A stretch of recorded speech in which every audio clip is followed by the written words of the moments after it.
Will August be a good month for cryptocurrencies, or will it be similar to Q1 of 2022? Now, many of you will remember / been around since obviously the beginning of the year, maybe even longer. Q1 of 2022 has been pretty horrific for majority of equities, including cryptocurrency.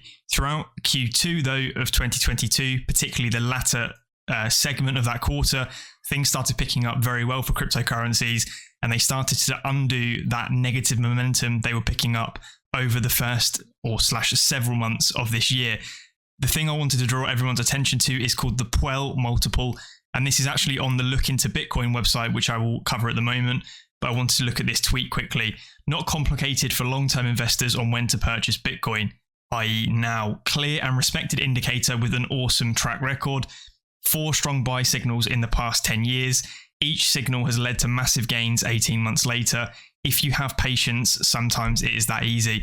And we can see here this green range at the bottom of the Puell indicator being around 0.1 down here at the bottom into this green range. And we got the indicator for 2012, and then we had a nice journey up to the upside into the red zone. What we can historically see is we enter those red zones and you see a retracement. We just about hit that red zone at the end of 2021. And obviously this is the performance for 2022. But 2012, 2015, 2019, before that 2020 run, and obviously we had COVID around 2020 Q1, and we've just re-entered the Puell buy zone in 2022. And if I flick across to the Crypto Fear and Greed Index, this actually marries up very nicely with what we've been seeing. So on the historical values, we'd seen lows of around 6 or 7, and that was in early sort of June time. From what I remember, I'll scroll down in a second. We are now at a Fear and Greed Index of Fear of 31, so there is a bit more risk appetite returning to the markets. And if we roll back around the middle of June, June 19th, we hit a historical low on the Crypto Fear and Greed Index of a 6, and we've had upwards momentum since then. Of course, it hasn't been a straight parabolic lineup, as most markets move in a ebbing and flowing movement pattern, but we can see the 19th of June. So if I flick across to the Puell Multiple, like I said, this is on lookintobitcoin.com. There are some other really cool charts on here that are interactive that you guys can look at. We can see that we have first entered this zone again, almost corresponding pretty much dead on with where that low on the Fear and Greed Index hit, which was around sort of June 19th, June 20th, with a price of just above $20,000 a Puell multiple of 0.5 on that metric. And we are still currently sort of in the zone, bouncing on the edge of it. So we may be seeing a nice turnaround here for price momentum for Bitcoin.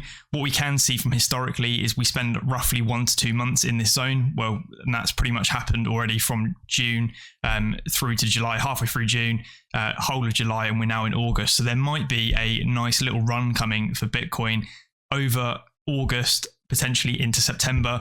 Now, of course, why is this a good thing for a lot of altcoins as well? Path to alt season. This is a chart that I've shown in the videos previously. Obviously, there are several different phases to an alt season where the capital, first of all, accumulates inside Bitcoin. Bitcoin's price begins to rise, and then there is a flow down effect into the other altcoins or layer 1 solutions throughout the space. And we can see that here. Phase 1, Bitcoin. Flow of money moves into Bitcoin, causing price surges.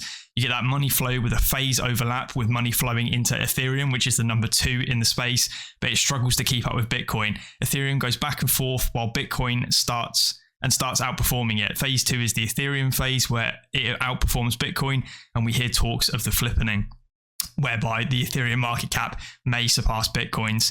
Again, phase overlap where money is starting to trickle into large caps. Think of projects like Algorand, Hbar, all these sort of big layer 1s in the space that will then start taking up some of that capital. Phase 3 then is Ethereum has been outperforming Bitcoin and large caps begin to go parabolic. And then regardless of market cap, some altcoins with strong fundamentals are having pumps. And that's as you move into phase 4 alt season, which is large caps have gone full vertical and we're seeing blow off tops. Mid caps, low caps and micro caps all tend to pump around the same time. This is that euphoria stage that some of you may have experienced previously. And it's a great time to be in the markets, of course, but the best times to be buying are when everything's in the red zone, and this is a great opportunity to be selling. So of course, no crystal ball here, no sort of technical indicators per se, but more macro driven indicators showing that August may actually be a very good month for cryptocurrencies. If we look at historical returns then, $1,000 invested 10 years ago into Bitcoin would have yielded around $3.5 million, with some very popular stocks there showing just how much of a performance differential there is, also known as alpha. So Tesla at only $162,000, Netflix $27K, Amazon $11K, Microsoft $9.5, Google 7.257, Apple 7,450.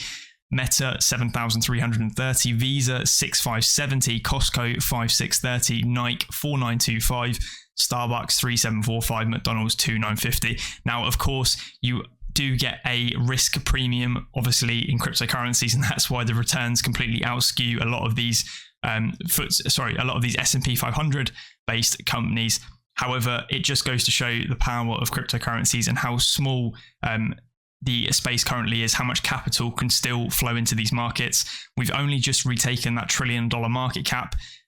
We are looking to head back to the all-time high of $2.5 trillion within the crypto space, and that will continue to grow over time. That is an absolute fraction of what the equities markets are worth. Now, of course, I am not saying that we're going to be seeing, 1,000 times returns again, something crazy on Bitcoin. This is obviously if you'd have bought right at the beginning when cryptocurrencies really weren't a thing. They were just a proof of concept with no backing behind them. The markets have obviously grown infinitesimally since then and potentially will continue to rise in the future. What I am saying is with the right layer one picks and the right sort of micropayment choices and the right interoperability solutions, you could obviously see some very great gains. Obviously, that's one of the main reasons a lot of us are here. Obviously, I have a lot of faith in the cryptocurrencies that I talk about on this channel. Make sure you guys are obviously doing your own research, but I have been buying heavily into majority of those projects for the aforementioned. News just in as well, New York regulator has fined Robinhood crypto unit $30 million for allegedly violating anti-money laundering and cybersecurity regulations. So the crypto arm has been fined $30 million for being non-compliant, and this is a general trend at the moment for cryptocurrency operators within the space. As we see more and more regulation enter, we will see more of these fines and companies whittled out of the space for their predatory tactics against customers. However, this is not necessarily a bad thing, as I've mentioned before. More regulation in the markets allows and enables channels for institutional investors to come in, and we all know the institutions are what drive markets. They have all the capital and liquidity to be able to pump these prices, as well as increase the overall exposure of cryptocurrencies globally with things like adoption. Double-edged sword, but a necessary one nonetheless. Also news just in, Tiffany & Company has announced an NFT collection for CryptoPunk holders that will grant owners the right to claim a real pendant. That's right, so for some of these holders of these NFTs, these CryptoPunk NFTs, you will be able to actually collect a luxury sort of Tiffany & Company piece of jewelry if you own them. So this is again bridging the gap between the sort of digital world, the decentralized digital world of NFTs and non-fungible tokens, across to real world assets and sort of tying them together. As I said before, I'm really waiting for that real world tokenization of assets, and this is kind of attempting to be a halfway house between. Great nonetheless to see another large company enter the space and get on board and involved with cryptocurrencies.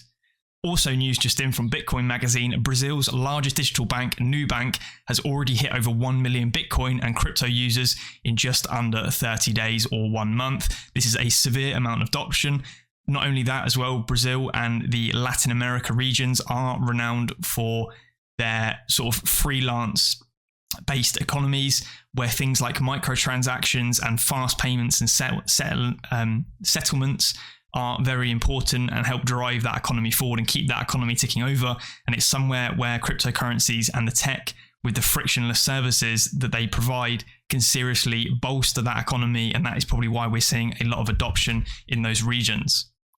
Binance CEO as well, so CZ, has said the market is now healthier than when Bitcoin was at $68,000. Now, what is he talking about when he says the market is healthier than when it was at $68,000? He's talking about leverage positions. So obviously, majority of those leveraged predatory positions that we saw from shorts and long positions have obviously been closed out due to that severe amount of volatility we saw, particularly when that death spiral began to occur with the Terra ecosystem.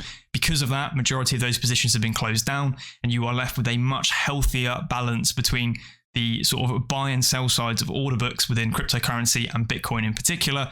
And this will actually aid a healthy approach towards the upside, back towards that all-time high without severe volatility along the way.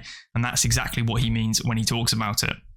I mentioned the flippening at the beginning of the video, and they are talking about a flippening, however, a different kind. So Ethereum has overtaken Bitcoin in the options market for the first time. So Ether has flipped Bitcoin for the first time on the world's largest options market. Crypto analysts see this as the latest signal that Ethereum, USD ETH, may soon overtake Bitcoin in terms of market capitalization rankings. At present, Bitcoin, USD Bitcoin, which fell on Tuesday by almost 2%, has always topped cryptocurrency rankings by market cap. As of the time of writing, Bitcoin has a market cap of approximately 436 billion compared to Ethereum's 190 billion. Ethereum, though, has followed Bitcoin's slide. Ether fell nearly 6% over the last 24 hours. But what we saw on Monday was the largest option exchange, Deribit, saw 5.7 billion locked into Ether option contracts, which is 32% higher than the 4.3 billion locked into open Bitcoin option trades on the same market. And obviously a lot of this may be being driven by the news around the Ethereum merge. So there are a lot more traders interested in trading Ether over Bitcoin ahead of the upcoming merge in September. The long-awaited merge of Ethereum will see the network become fully proof of stake, a proof of stake blockchain. The merge is scheduled for September and will make Ethereum a low energy usage blockchain, as it will have abandoned the high energy intensive proof of work method for verifying transactions that was invented by Satoshi Nakamoto with the founding of Bitcoin. Now, of course, I did that recent video talking about 5 ways you could actually benefit from the Ethereum merge and potentially make a little bit of money as that transition in September goes ahead. I suggest you take a look at that if you are interested. However, it still stands to reason that Ethereum is not the best layer 1/layer 0 within the space. There are plenty of alternatives such as Hbar, which we talk about extensively on this channel, and why it is a infinitely better project than Ethereum with things like ABFT security, scalability, etc. And it still stands to reason that despite the fact they are transitioning from proof of work to proof of stake, they still have an awful lot of ground to make up against these revolutionary new layer 0/layer 1 products or cryptocurrencies, DLTs, such as HEDERA, and even the likes of Algorand and Near. Early crypto projects, we are going to build on blockchain because that's the only option available, even though we knew it is not scalable and has many security issues. Projects won't need to sacrifice and risk anymore. Future of Web 3.0 and crypto will be built on HEDERA Hbar. Now, ironically, I want to talk about this great tweet by Hbar to the moon, but this is sort of exactly probably what happened with a lot of the developers that decided to build on top of Solana.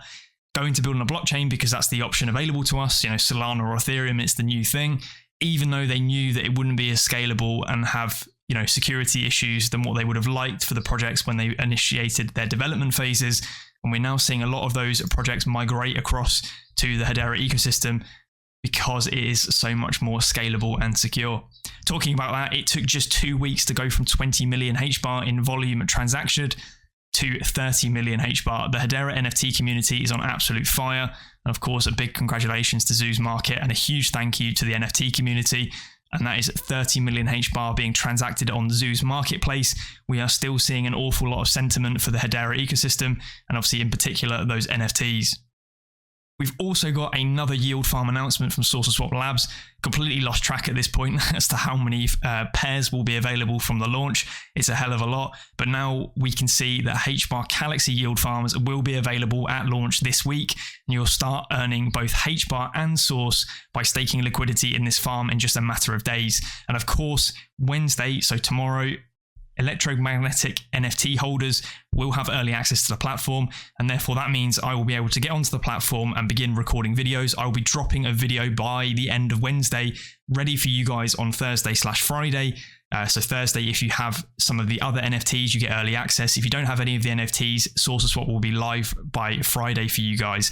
I'll be dropping that video on Wednesday, showing you guys how to navigate these liquidity pools, how to sort of pledge your Hbar and Source or Hbar and CLXY, whatever it may be, into these pools, how to use the trade features, etc. of the platform and make the most of those very high APYs we will see in the initial launching phases where adoption begins to ramp up. As I mentioned before, early bird catches the worm with this kind of stuff. and it is a first come, first served in terms of those rewards. Very similar to what we saw within 𝗟𝗓𝗓. There's obviously an inverse relationship between the number of people in the pool and the rewards that are being distributed, because they are, distributed across that number. The larger that number in the pool, obviously the smaller the rewards. So as we see more adoption, these rates will fall, but they'll be very lucrative to begin with. And I think they will remain very lucrative into the future, especially enough to outstrip impermanent loss. That is obviously a risk when it comes to providing liquidity. Rounding up the video then, let's just quickly talk about HASHPACK app and HASHPORT. So any of you guys that have used HASHPORT before, if you've seen my 𝗟𝗏𝗡𝗚 video on how to migrate 𝗟𝗏𝗡 tokens from Ethereum across to HTS, PS, I will also show you guys how to buy 𝗟𝗏𝗡 tokens in tomorrow's video via SAUCERSWAP. You don't have to do any of this nonsense now by migrating tokens. You can natively buy them on top of HEDERA. HASHPACK is now supported by HASHPORT. Previously, we had to make a Venly wallet. So if any of you guys will be migrating tokens back and forth between the two different services, which I do think will still become will become a more popular thing, particularly with NFT projects being minted on HEDERA and migrated across to Ethereum, potentially in the short term before adoption kicks off. HASHPACK wallet can now be used by that service. You don't need a Venly wallet. Anyway, this wraps up this video, slightly shorter than usual, more of a crypto news recap, because as I said, there is a video coming out from me tomorrow talking about how to use SAUCERSWAP, and it's one that I'm mega excited about. Hopefully you guys jump in on that. If you aren't subscribed, make sure you are so you're notified when that goes live, so you do not miss any of that information. And until the next one, I'll catch you then. Cheers.